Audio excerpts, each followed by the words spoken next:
Unbelievable, my lovely, wonderful people. INEC has raised concerns over violence in Bayelsa, Imo, and Kogi election, saying we are reporting it now so that the whole world can watch and know that this is what is happening. The whole world is watching. There is a lot of violence going on already with Bayelsa, Imo, Kogi elections that are yet to start. A lot of people have started putting things in place, and we thought to let the world know, especially security agencies and the government, so they can put a lot of structures in place at the end of the day so we can have an each free election. So this is INEC saying that it is time for them to make the world know, because they don't want people to come later and start telling them that they did not conduct a free, fair election. Please don't forget to give us a thumbs up, like us, share, subscribe. The Independent National Electoral Commission (INEC) is growing increasingly concerned about the escalating cycle of violence ahead of the governorship elections slated for November 11 in Bayelsa, Imo, and Kogi states. Professor Mahmoud Yakub, chairman of INEC, voiced his concern during a meeting in Abuja on Friday, where he discussed the need for reviewing security ahead of 2023 general election, saying these states are very important off-site election and must be preserved and protected so that the integrity of the election can be ascertained. Also present at the Inter-Agents Consultative Meeting on Election Security ICCES meetings were National Security Advisor NSA and co-chair of ICCES Malam Nuru Rabadu and the Acting Inspector General of Police Kayode were also there. Their attendance underscores the significance of the issue at hand and the need for coordinated efforts to ensure election security. Yakub said, we should draw lessons from the challenges that occur for improving performance, not only in the next general election, but also in the by-election, the 8th off-cycle governorship election, and other electoral activities to be held over the next 3 years.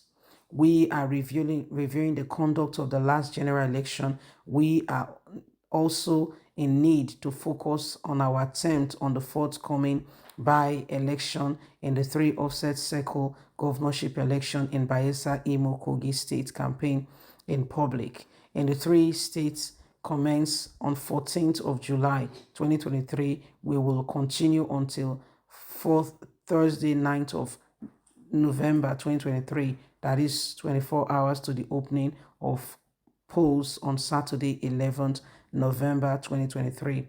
Already, there are numerous signs in the forms of violence, clash between opposing political parties and candidates. While maintaining strict neutrality, security agencies should take decisive action against those who are causing violence so that INEC will not be held responsible for any election malpractices. So INEC is making it loud and clear that they are noticing some kind of things coming on board, and they want to ensure that at the end of the day, people do not say INEC has started again. So they just want to make it loud and clear that they are doing their best, the best humanly speaking possible, and that they are making it loud and clear for everyone to know that there are elections coming up, but these elections, people are trying to circumvent the will of the people. Violence are already taking shape